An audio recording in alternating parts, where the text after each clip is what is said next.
새와 나무의 노래로 내 맘을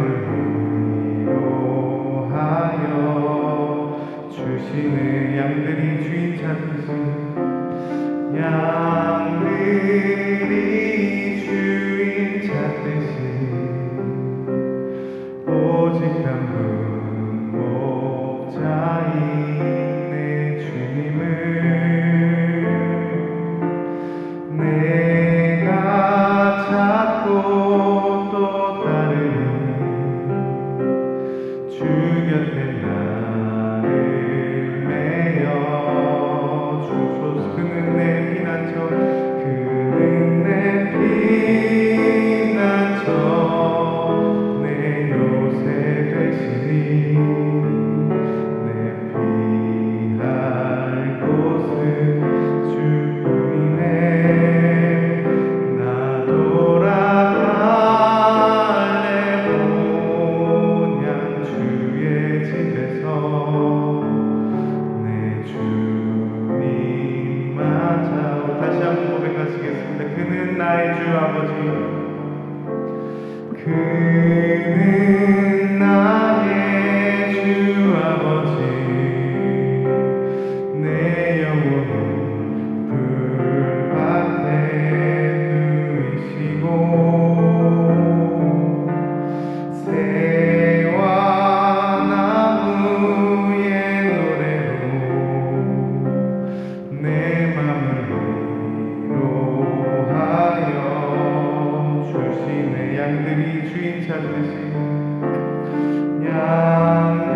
양들이 주인 찾듯이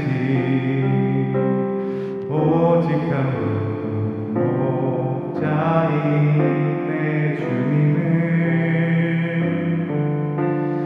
내가 찾고 또 따르니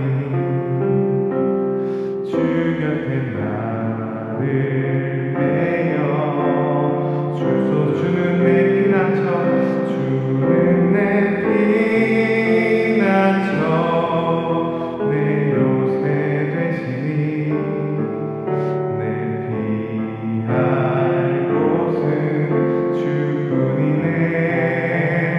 나 돌아갈래 본향 주의 집에서 내 주님 맞아. 주는 내 피난처, 주는 내 피난처, 내 요새 되시니 내 피할 곳은 주뿐이네.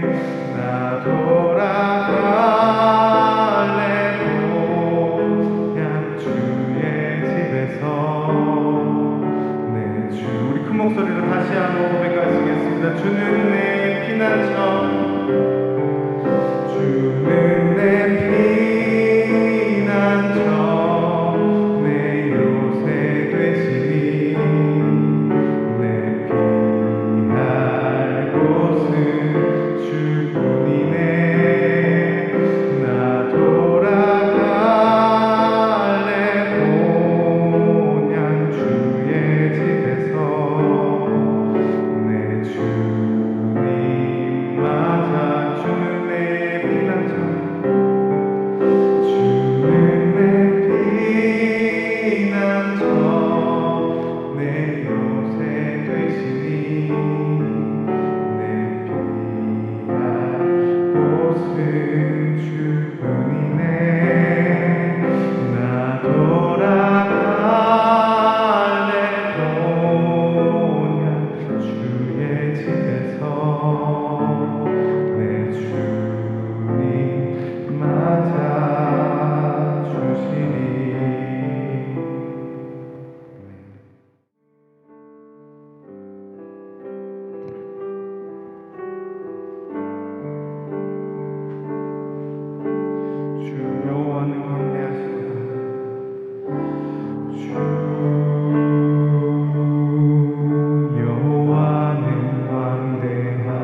우리에게 주셨도다.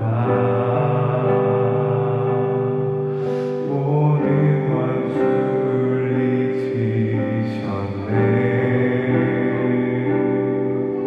엎드려 절하세. 다 주의 크신 이름 높이며, 다 주의 크신 이름 높이며, 우리에게 행하신 위대한 일 감사하세. 오 주의 신실하신 그 사랑, 온 땅과 하늘 위에 계셔 홀로 영원하신 이름. 다 주의 크신 이름 높이며, 우리에게 행하신 위대한 일 감사하세. 오 주의 신실하신 그 사랑, 온 땅과 하늘 위에 계셔 홀로 영원하신. 다시 한번 고백하시겠습니다. 주 여호와는 광대하시도다. 주 여호와는 광대하시도다.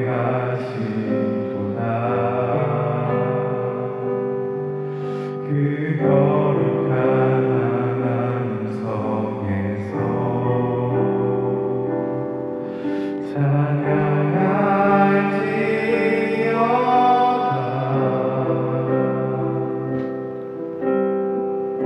주 승리 우리에게 주셨다. 주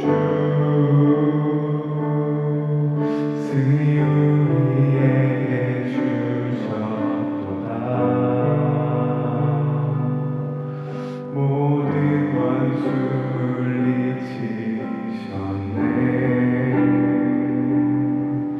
엎드려 절하세. 다 주의 크신 이름 높이며,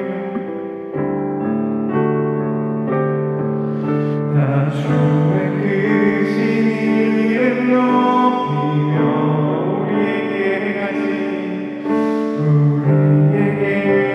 행하신 위대한 일 감사하세. 오 주의 신실하신 그 사랑,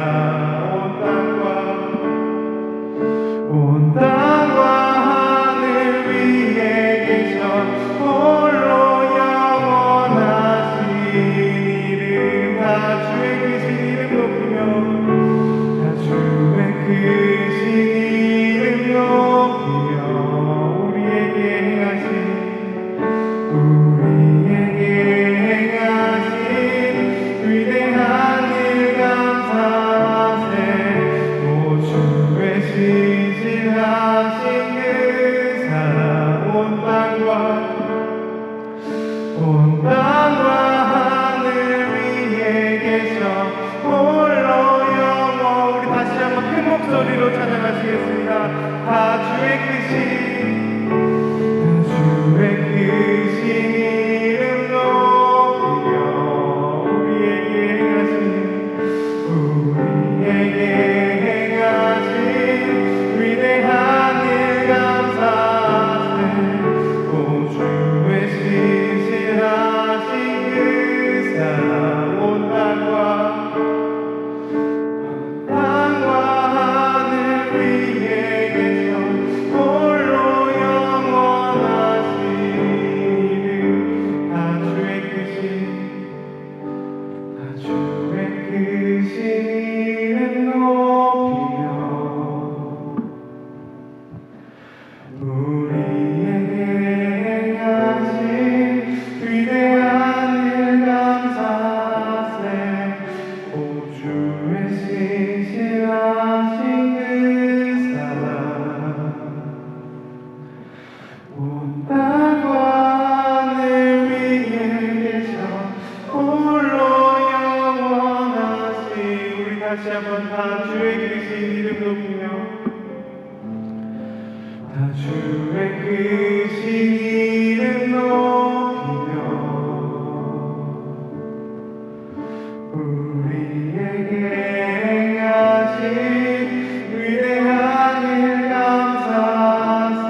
오늘 우리가 읽은 이 본문의 배경은 이렇습니다. 이스라엘 백성들이 430년 동안의 애굽 종살이를 끝내고 하나님께서 약속하신 가나안 땅을 향하여 전진하게 됩니다. 그런데 얼마 못 가서 홍해를 만나게 되죠. 이스라엘 백성들이 사면 초가의 상황 속에서 모세를 또 하나님을 원망하기 시작하죠. 그러나 하나님의 사람 모세는 너희는 두려워하지 말고 가만히 서서 여호와께서 오늘날 너희에게 행하시는 구원을 보라 선포하죠. 그리고 하나님 앞에 기도하기 시작할 때 하나님께서는 홍해를 가르시고 이스라엘 백성들이 안전하게 홍해를 건너게 하시고 뒤따라오던 애굽 백성들의 애굽 군대는 다 수장되는 그런 놀라운 역사가 일어나게 되죠.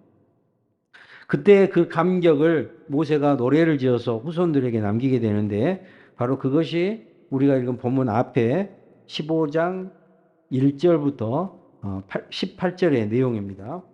그리고 19절부터 21절까지는 홍해를 가르신 하나님의 오묘하신 능력 앞에 그 모세의 누이인 미리암과 모든 여인들이 소고를 들고 춤을 추며 하나님께 영광 올리는 장면이 나오게 됩니다. 이렇게 하나님의 놀라우신 인도하심 속에서 이제 계속 그 전진을 해서 수르 광야라는 곳에 도착하게 됩니다. 그런데 이 여정 3일 길을 계속 걸었는데 문제가 생겼어요. 그게 뭐냐면 물이 없는 거예요. 여러분 이스라엘 백성들이 그 당시에 출애굽한 백성들이 수가 얼마나 됐다 그랬어요? 거의 한 200만 명에 이르지 않았습니까? 어마어마한 사람들이 출애굽을 했는데 이 과정 가운데 물이 없는 거예요. 그러니까 난리가 났겠죠.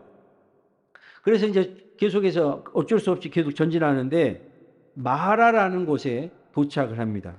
그런데 거기에 다행히 물이 있었어요. 얼마나 기쁜 일입니까? 그런데 또 다른 문제가 생겼어요. 그 물이 마실 수 없는 물이에요. 그들이 소리치기를 마라, 마라 이렇게 그래요. 이 마라라는 뜻이 무슨 뜻이냐면 쓰다 이런 뜻이에요. 그곳에 물이 써서 먹을 수 없어요. 그러니까 이스라엘 백성들이 다시 원망하기 시작해요. 홍해를 건넜을 때 바로 앞에 막 하나님 앞에 감사하며 소고를 치며 춤을 추며 하나님께 영광 올려드렸던 그런 장면, 그런 모습은 온데간데 없어지고 다시 감사의 대찬송이 원망의 대합창으로 바뀌게 된 거예요. 그런데 이런 상황 속에서 믿음의 사람 모세는 절망하지 않습니다. 능력의 하나님 앞에 다시 부르짖어 기도합니다. 그랬더니 하나님께서 어떤 나무를 가리키면서 그걸 던지라 그래요. 그래서 순종하여 그 나무를 던졌더니 그 쓴 물이 단물로 바뀌어서 이스라엘 백성들의 목마름이 해결되었다. 바로 그런 내용이에요. 오늘 이 본문을 통해서 하나님께서 우리에게 주시는 귀한 교훈을 듣는 저와 여러분 되시기를 축원합니다. 첫째, 하나님의 뜻대로 살아도 고난이 올 수 있다는 것입니다. 홍해의 기적을 맛본 이스라엘은 하나님을 향한 감사의 축제를 끝난 뒤 모세를 따라서 3일 길로 남쪽으로 내려갔어요. 그 도착한 곳이 수르 광야라고 했습니다. 이곳은 아주 메마른 땅입니다. 그런데 여러분, 이 여정이 이스라엘 백성들이 자기 마음대로 선택한 것입니까? 자기 마음대로 이곳으로 가고 싶으니까 이곳으로 가자. 그런 게 아니죠. 하나님께서 이스라엘 백성들이 출애굽하자마자 무엇으로 인도하셨습니까? 낮에는 무엇으로? 구름 기둥으로. 밤에는 불 기둥으로. 그러니까 이스라엘 백성들이 나아가는 그 진로의 방향은 누가 인도하신 거예요? 하나님이 인도하신 거예요. 지금 이 수르 광야로 온 것도 이스라엘 백성들이 마음대로 정한 것이 아니라 하나님께서 인도하신 거예요. 그런데 무슨 문제가 발생했다? 물이 없었다는 거예요. 죽을 것 같아요. 여러분, 우리가 어떤 때는 하나님의 말씀대로 살고 하나님의 지시대로 가는데도 먹을 것이 없고 마실 것이 없고 도대체 되는 일이 없을 때가 있어요. 이럴 때 많은 사람들이 신앙을 포기하고 하나님을 원망하기 시작해요. 어떤 사람은요, 교회 다니기 시작하니까, 예수 믿기 시작하니까 되는 일이 없다. 사업도 안 되고 사고도 나고, 아 그러니까 믿어서는 안 되겠다. 그래서 막 절로 가고 뭐 다른 종교를 믿고 그런 사람들이 있어요. 이 사람들이 도착한 곳이 어디입니까? 마라라는 곳이야. 그런데 물은 있어요. 얼마나 그 갈증이 심했겠어요? 앞다투어 물을 마시기 시작하는데 소리를 지릅니다. 마라, 마라. 써서 못 먹겠다. 물을 보고도 못 먹으니 얼마나 기가 찹니까? 오히려 물이 없는 것보다 고통이 더 클지도 몰라요. 여러분, 이 마라의 쓴 물은 오늘날 광야 같은 인생길을 걸어가면서 만나게 되는 우리 인생의 문제일 수 있어요. 고통들, 슬픔들. 바로 우리가 인생길에서 경험하는 수많은 문제들이 바로 이 마라입니다. 그런데 여러분, 우리가 하나님의 인도하심을 받아서 인생을 가더라도 이런 인생의 쓴 물을 만날 수 있다는 것입니다. 개인의 문제 없는 사람 있습니까? 가정의 문제 없는 사람 있습니까? 사업의 문제 없는 사람 있습니까? 물질의 문제, 인간관계의 문제, 내 마음속에 미움, 원한, 절망, 좌절, 가정환경, 열등감. 여러분, 이런 고통들 우리 인생에 쓴 물, 마라라고 할 수 있습니다. 우리는 하나님 뜻대로 인도함을 받아서 가기만 하면 만사, 형통, 장애물이 없을 것이라고 생각을 해요. 물론 그 말씀 맞아요. 그런데 하나님께서 인도하셔도 때로는 광야길을 갈 수도 있고 마라 같은 쓴 물을 만날 수도 있다는 사실이에요. 여러분, 요셉의 생애를 보세요.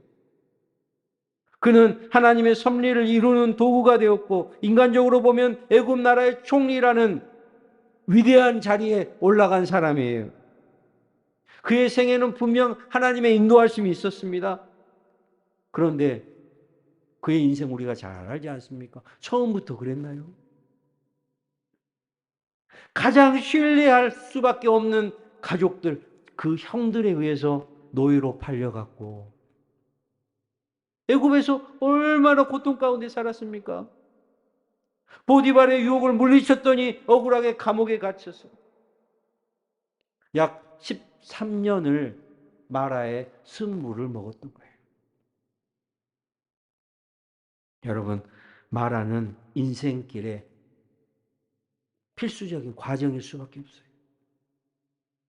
가나안을 향해 가는 이스라엘 백성들이 잠시 통과하는 과정이었습니다. 하나님은 우리가 영원히 끝날 때까지 마라의 쓴물을 먹기를 원하지 않으세요. 가나안이 기다리고 있어요. 젖과 꿀이 흐르는 땅. 그러나 거기까지 도착하기 전에 더 풍성하고 더 고상하고 더 신령한 차원의 인생이 되게 하기 위해서 마라의 쓴 물을 통과하게 하실 때가 있다는 거예요. 고난이라는 것이 더 풍성한 인생을 위한 과정이고 하나님의 섭리를 이루는 과정이라는 사실을 우리는 기억해야 되는 것입니다. 그래서 로마서 5장 3절 말씀에서 우리가 환난 중에도 즐거워하나니 이는 환난은 인내를, 인내는 연단을, 연단은 소망을 이루는 줄 알미라, 이렇게 고백하고 있는 것이죠. 여러분, 그러니 그 과정만 보고 판단하지 마세요.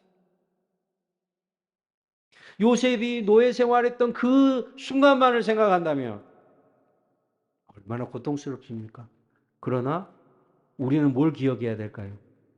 그 이후에 총리가 되고 그 가족들을 다 불러 모아서 이스라엘 백성을 대민족을 이루는 아브라함에게 주셨던 그 약속을 성취해가는 그 놀라운 일들을, 그 역사를 이루어가는 도구로 이 요셉을 사용하셨다는 사실이에요.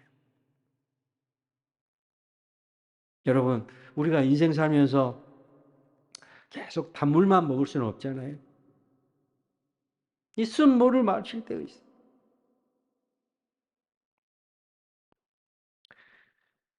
사자성어 중에 고진감래라는 말이 있지 않습니까? 고진감래. 고생 끝에 낙이 온다. 제가 항암할 때 제 미각을 잃어버렸어요. 맛을 못 느껴요. 그 단맛을 못 느끼고 또 짠맛도 못 느껴요. 설탕을 먹어도 쓴맛이 나요. 또 소금을 먹어도 짠 것이 아니라 쓴맛을 느껴요. 그러니까 모든 음식을 먹어도 쓴맛이 나요. 굉장히 고통스러워요. 음식 먹는 맛이 없어요. 여러분, 식도락이라고 하는 것, 우리 인간이 살아가는데 아주 중요한 즐거움 아니겠습니까? 그래서 식도락이라는 말, 즐거울 낙자를 쓰는 것 아니겠어요? 그런데 모든 음식이 쓴맛이 나니까 정말 고통스럽더라고요. 그러다가 이제 몇 년이 지나고 나서 맛이 조금씩 느껴지고 지금은 상당히 회복됐어요. 단 것을 먹으면 단맛이 나고 짠 것을 먹으면 짠맛이 나요. 그러니까 음식 먹는 즐거움이 다시 회복됐어요. 더 즐거운 거예요. 여러분, 세상이 쓴 줄 알아야 하나님의 은혜가 더 단 줄 알게 될 줄 믿습니다.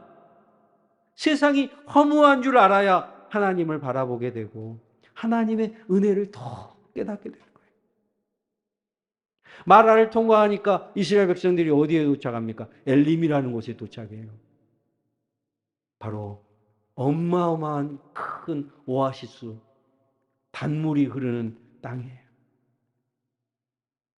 마라를 잘 통과하니까 엘림에 도착하듯이 우리 인생의 쓴맛을 느끼게 된 이후에 하나님께서 우리에게 더 큰 즐거움을 허락해 주실 줄 믿습니다.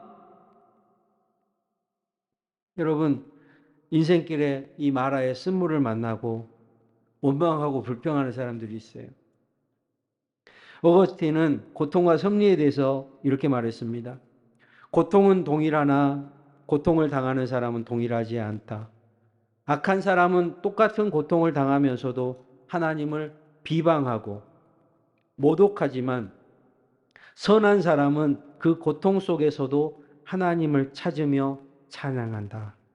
모든 사람이 무슨 고통을 당하느냐가 문제가 아니라 어떻게 당하느냐가 문제다. 똑같은 미풍이 불지만 오물은 더러운 냄새를 풍기고 거룩한 기름은 향기로운 냄새를 풍긴다. 그러니까 누구나 마라의 쓴물을 경험해요. 그러나 우리 믿는 사람들은 그 마라의 쓴물을 어떻게 바라보느냐, 어떻게 느끼느냐가 중요한 거예요. 여러분, 이 상황 속에서 모세는 어떻게 했습니까? 모세는 하나님 앞에 부르짖었다는 것이죠. 이스라엘 백성들은 원망할 때 우리가 무엇을 마실까? 원망하고 있을 때 이 모세는 어떻게 했습니까? 하나님 앞에 부르짖었다. 그러니까 하나님께서 뭐라고 하셨어요? 25절에 보십시오. 모세가 여호와께 부르짖었더니 여호와께서 그에게 한 나무를 가리키시니 그가 물에 던지니 물이 달게 되었더라 하실세 그랬죠. 할렐루야.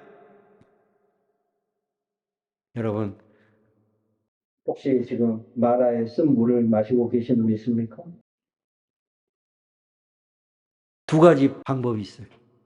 하나는 이스라엘 백성들처럼 원망하는 사람. 두 번째는 모세처럼 하나님 앞에 부르짖어 기도하는 사람. 여러분, 올 한 해 우리가 분명 마라의 쓴물을 마실 때가 있을 거예요. 그럴 때 어떤 반응을 해야 되겠습니까? 모세처럼 부르짖어 기도하시기를 축원합니다. 간절히 소리내어 기도했다는 뜻이에요. 하나님께서는 그 부르짖음을 외면하지 않으십니다. 들으십니다. 그래서 그에게 한 나무를 가르치시니 그랬어요. 기도는 분명히 응답이 온다는 사실. 그렇습니다. 하나님은 언제나 삶에 지쳐 괴로워하는 인생들에게 그들이 하나님 앞에 부르짖어 기도하기만 하면 한 나무를 가르치세요. 그 나무가 물을 달게 만들었어요. 여러분, 이 하나님이 지시한 나무가 무엇을 상징할까요? 바로 예수님을 상징합니다. 베이커라는 분은 예수 그리스도의 십자가는 불평과 불만에 쓴 물을 달게 하는 마라의 나무라 그랬어요. 매튜 헨리는 십자가는 모든 고통을 주는 쓴 물을 달게 하는 나무라 그랬어요. 여러분, 하나님이 응답하신 그 나무, 그 나무를 여러분의 마음속에 잘 모시고 여러분의 그 쓴 물을 달게 만드는 놀라운 역사가 있기를 축원합니다. 올 한 해는 여러분에게 마라가 끝나고 이제 그 쓴물이 단물로 바뀌고 그 다음에는 엘림의 오아시스가 여러분의 삶을 기다리고 있을 줄로 믿습니다. 여러분, 마라의 쓴물로 끝나지 않아요. 그것을 반드시 기억하세요. 우리에게는 엘림의 축복이 기다리고 있다는 사실을 우리가 기억하고 올 한 해 힘들고 어려울지라도 이스라엘 백성처럼 불평하고 원망하지 마시고 모세처럼 하나님의 은혜를 소망하며 여호와 이레로 모든 것을 예비해 놓으신 하나님을 만나는 축복의 성도들이 다 되시기를 주의 이름으로 축원드립니다.